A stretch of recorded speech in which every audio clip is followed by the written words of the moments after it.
Andrew Jackson is one of those presidents whose very name sparks controversy. Listen, you can agree or disagree with Andrew Jackson, his politics, his decision-making, where he led our nation. But one thing is for certain, that Andrew Jackson was a very consequential American general, and he was an American president who left his mark on American history.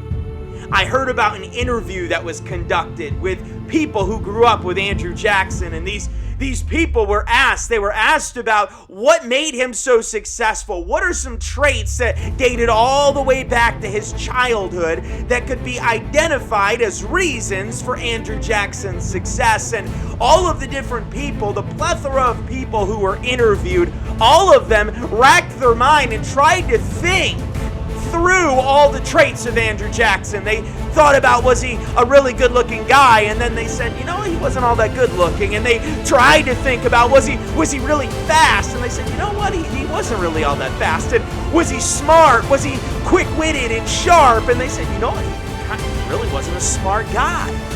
But all of those people, they drew one conclusion. They had one thing that stood out about Andrew Jackson. All of those people, they said, what does stand out about Andy? The fact that he never stayed down. Andrew Jackson refused to quit. Andrew Jackson always got back up. If he was in a fight, he would get back up and keep fighting. If he lost a game, he would demand another try. Andrew Jackson refused to quit. When we mess up or when we fall, when we find ourselves in an undesirable situation, it's easy to get a poor me perspective. It's easy to write ourselves off as a failure or a lost cause, but I think we can all agree the failures and the lost causes of this world do absolutely nothing. No one wants to be a failure. No one wants to be a lost cause. But I think we can all agree that God's desire is not for his people to do wrong and then fall to pieces. God's desire is for his people to get back up when they fall, to get back to him, to draw nigh to him, and he will draw nigh to us, to confess our sins, to get right, and to move forward for him. When I was growing up for Christmas most years, I would get this inflatable punching bag.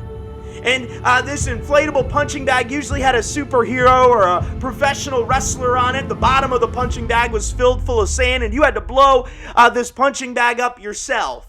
But you would whack that punching bag, you would kick that punching bag, and just out of reaction, that punching bag would fall over. But automatically, it didn't even take it any time, because of the sand that was in the bottom of that punching bag would snap right back. You know what we need? We need some snapback Christians. We need some Christians who, when times get tough and when things are hard and when they mess up, when they sin, when they fall into bad situations, you know what they do? They don't lay down and stay down. They snap right back up. They say, I've got a purpose, I've got a goal, I'm going to get up and I'm going to get to it. We need some snapback Christians. We need some people who are determined to keep pushing forward, regardless of the mistakes that they make, regardless of the situations of life. They're pushing forward, moving on. Believers are a new creature, yes, and that is an amazing truth. But believers still deal with the flesh. And because we have that flesh, we're going to fail. Like that great hymn, Come Thou Fount of Every Blessing says. It says, prone to wander, Lord, I feel. Prone to leave the God I love. Here's my heart, Lord, take and seal it. Seal it for thy courts above. Think about that awesome truth, that we are a new creature, but don't forget we have the flesh. Don't forget that we struggle with the flesh as believers. We need to get serious about that.